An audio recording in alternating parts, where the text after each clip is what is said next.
My name is Elizabeth Smith, and this is my original oratory for theology.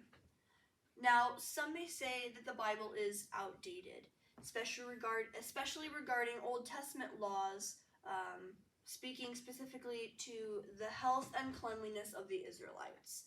But just like some say Old Testament laws are outdated, they might also say that they go to the extreme.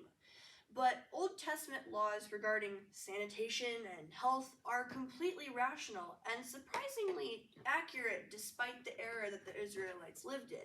But we as Christians should not be surprised because we know those laws came from our all-knowing, all-powerful, loving, and timeless God. Now, the first commands I'll touch on regarding the rationality of the concepts of cleaning things are cleaning the things that are unclean. Now, saying that, you probably sit to yourself and think, well, duh, Elizabeth, of course.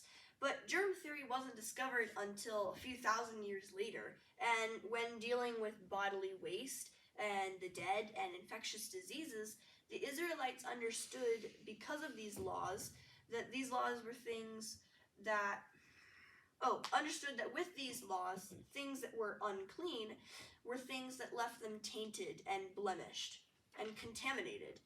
Unless they made some action towards cleaning themselves, they were now dirty.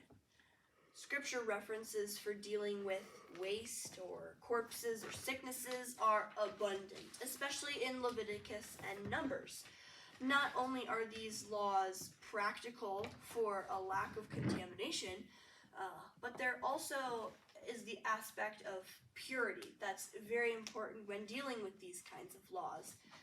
While being unclean physically was a more obvious sign to the Israelites of blemishes, the Israelites also had to consider spiritual cleanliness.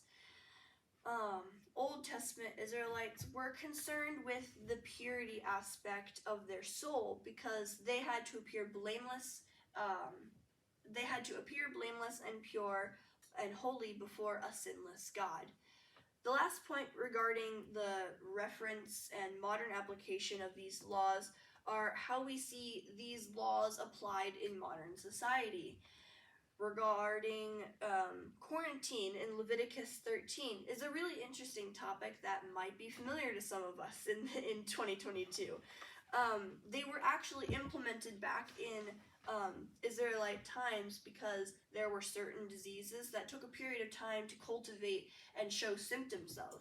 And when the Israelites were dealing with these kinds of diseases, they understood there was a period of time they had to give themselves in order to identify what disease it was, how to deal with it, and if there needed to be some kind of purification process afterwards, or if it had to run its course.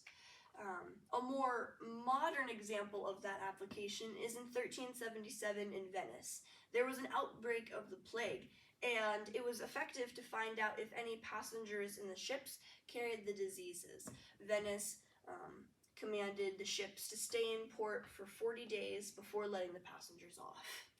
Going back to the laws regarding diseases transmitted through various forms, especially handling dead people, in Numbers 13:11 and then 19:11 through 19, dead people and their corpses carried diseases most times, and the spreading of hepatitis B and C and tuberculosis and cholera. Those were a lot of diseases in these times that were transmitted by touching corpses, bodily fluids, and other things that would be transmitted over person to person. These laws are not extraordinary or outdated or dramatic. They are perfectly reasonable. And it's quite fascinating to consider how back in the time of the Israelites, God already knew what he was doing, implemented these laws, and gave them to the Israelites to protect them, and we still use them now today in modern society. Thank you.